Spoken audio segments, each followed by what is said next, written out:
नमस्कार साथियों। जो हमने लास्ट लेक्चर में पॉलिटी में बात की थी उसमें मैंने बताया था कि 36 से लेकर 51 तक डीपीएसपी की बात है।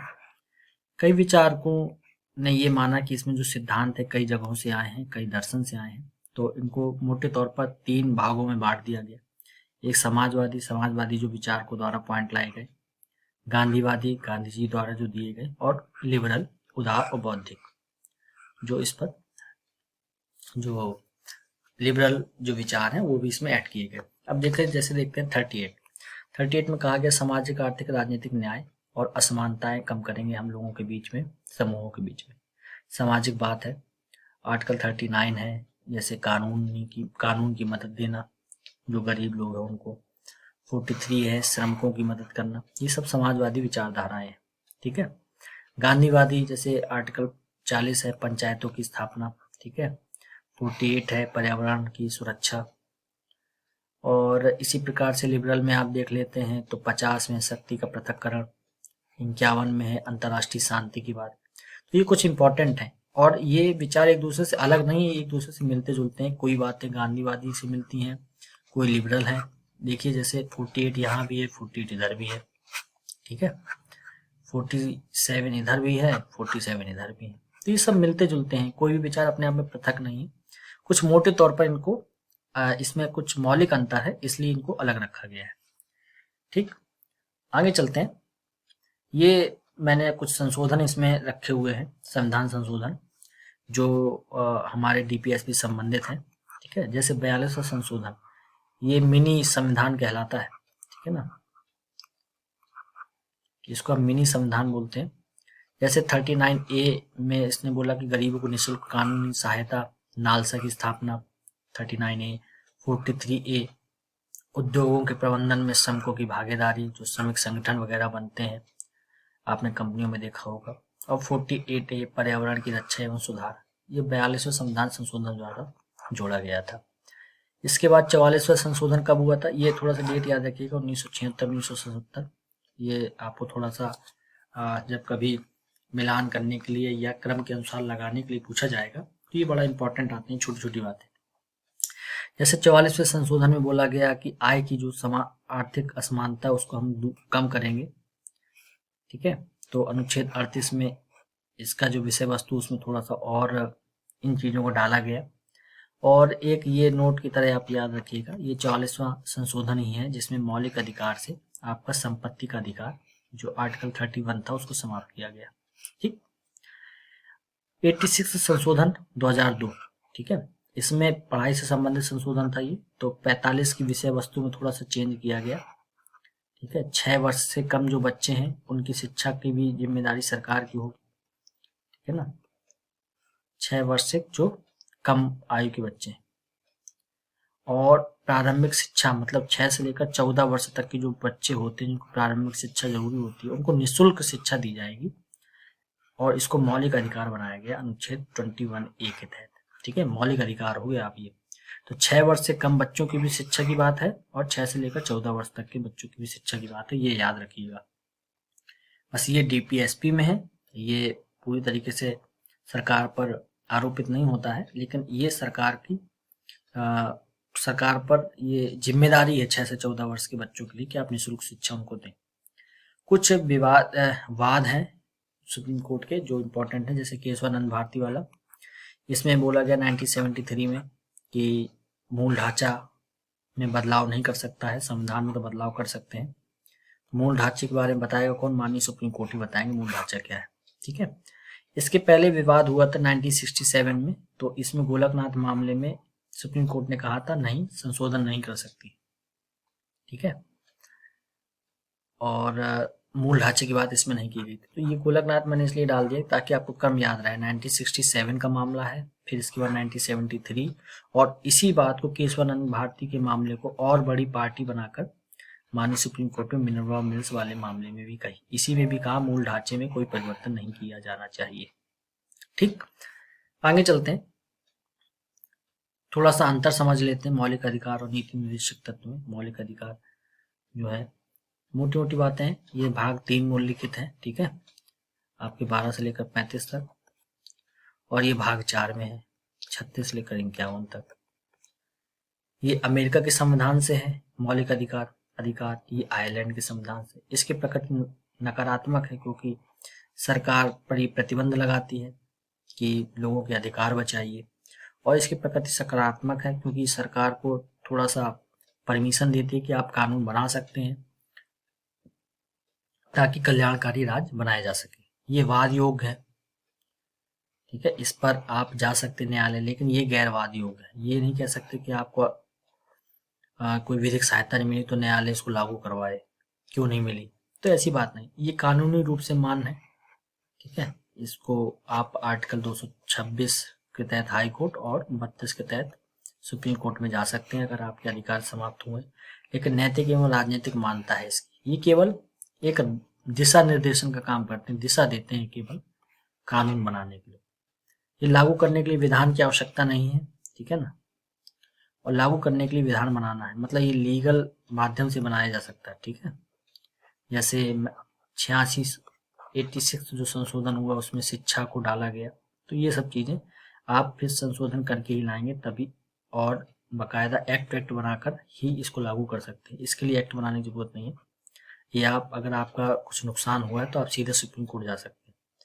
ये व्यक्तिगत कल्याण के लिए है, ये सामूहिक कल्याण के लिए, सामाजिक आर्थिक कल्याण के लिए, ठीक है। ये नागरिक जो होते हैं सिटीजन, उनको स्वतः मिल जाते हैं, लेकिन ये जो है ना, ये सरकार द्वारा लागू करेंगे जब तभी मिलेंगे। जैसे मैंने अभी आपको ये 86 संशोधन बताया, जब लागू हुआ तभी हमारे लिए शिक्षा की बात हुई। ये भी कुछ मैंने बात इसमें अपने नोट्स में लिखी थी। इसका मौलिक अधिकार का सीमित दायरा है, ये असीमित दायरे वाली बात है, इसमें बहुत सारी बातें आती हैं। ये नकारात्मक है, राज्य पर सीमा लगाता है, और ये नीति बनाने में राज्य की मदद करता है। ये न्यायालय में प्रवर्तनीय नहीं है, ये याद रखिएगा, ये बहुत इंपॉर्टेंट है। ये 37 आर्टिकल में दिया हुआ है। और ये याद रखिए कि डीपीएसपी और मौलिक अधिकार अलग अलग नहीं है, ये दोनों लगभग साथ में चलते हैं, ठीक है। अब थोड़ी सी बात कर लेते हैं 51 तक तो हमने पढ़ लिया। 51A जो है ये संशोधन करके हमारे में डाला गया था, तो इस पर थोड़ा सा हम देख लेते हैं। इसके बाद प्रश्न पढ़ेंगे अगले वाले पार्ट के वीडियो में। इन पे प्रश्न बहुत आते हैं, इसलिए थोड़ा इनको विस्तार से समझने की जरूरत है। 1976 42वां संशोधन जो है ये बहुत इंपॉर्टेंट है। देखिए मैं बार बार बता रहा हूँ आपको, 51 नहीं डाला गया, इसको पार्ट 4A बोलते हैं, अध्याय 4A ये डाला गया। और 2002 में एक फंडामेंटल ड्यूटी भी जोड़ी गई। 2002 में क्या हुआ था, 86 संशोधन, मतलब 86 संशोधन देखिए कहाँ कहाँ है, 21A में है, 45 में है, और 51A में भी है, ठीक है ना। ये कॉन्सेप्ट बिल्कुल ध्यान रखिए, बड़े इंपॉर्टेंट है। ये फंडामेंटल जो ड्यूटी है कहाँ से लिया गया, यूएसएसआर के संविधान से, ठीक है, से इंस्पायर्ड है। और वर्ल्ड की किसी भी डेमोक्रेटिक कंट्री के संविधान में फंडामेंटल ड्यूटी मेंशन नहीं है, याद रखिए। थोड़ा सा यहाँ इंग्लिश शब्द है, लोकतांत्रिक कोई भी ऐसे देश नहीं है जहाँ पर फंडामेंटल ड्यूटी जो मेंशन हो। जापान में मात्र मेंशन है, जापान मतलब मेंशन, जापान का जो संविधान है उसमें थोड़ा सा आपके क्या कर्तव्य है उसके बारे में बातचीत करता है। और सोशलिस्ट कंट्री में भी फंडामेंटल ड्यूटी मिलती है, ठीक है। तो दो आप याद रखिएगा, सोशलिस्ट कंट्री मतलब यूएसएसआर जो है, रूस है, और जापान में भी, कैपिटल कंट्री में भी है, जापान कैपिटल कंट्री, कैपिटलिज्म की बात करता है, ठीक है। 11 फंडामेंटल ड्यूटी एक नजर डालेंगे। भारत के सभी नागरिकों का ये कर्तव्य है, पहली बात, ये सब पर कोई आधार नहीं बनाता, लेकिन सभी भारतीय नागरिकों को अपना कर्तव्य निभाना चाहिए। पहला, संविधान और संवैधानिक आइडिया, ध्वज, राष्ट्रगान का रिस्पेक्ट करना है, सम्मान करना है, संविधान का करना है। फ्रीडम के लिए जो लोग लड़े हैं, फ्रीडम स्ट्रगल का जो आइडिया था उसका सम्मान करना है, तभी हम आज आजाद हुए।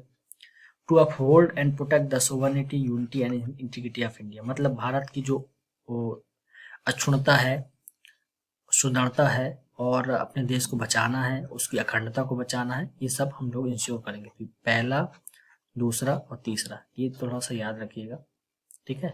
ये राष्ट्रगान का सम्मान आपने सुना होगा, लोग खड़े नहीं हो रहे थे, ये सब विवाद है, तो ये फंडामेंटल ड्यूटी का पार्ट 1 में ही है।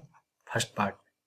फिर है to defend the country and the render nation services when called upon. Bharat की रक्षा की जाएगी, देश की रक्षा की जाएगी जब आपको देश पुकारेगा, ठीक है ना। युद्ध हो जाए तो प्रत्येक देश का नागरिक का कर्तव्य है कि वो स्वयं शामिल हो, दान दक्षिणा करें, मतलब दान देते हैं। जैसे तूफान आया तो सब देश के लोग मिलकर काम करते हैं उसमें। पांचवी बात है हारमोनी और ब्रदरहुड लाएंगे, अपने बीच में किसी प्रकार का विवाद न लाएं लोग, और आप आपस में प्रेम भाव से रहें। महिला की गरिमा को नुकसान न पहुंचाए, ऐसे रिवाजों से दूर रहें, दहेज वगैरह, ठीक है।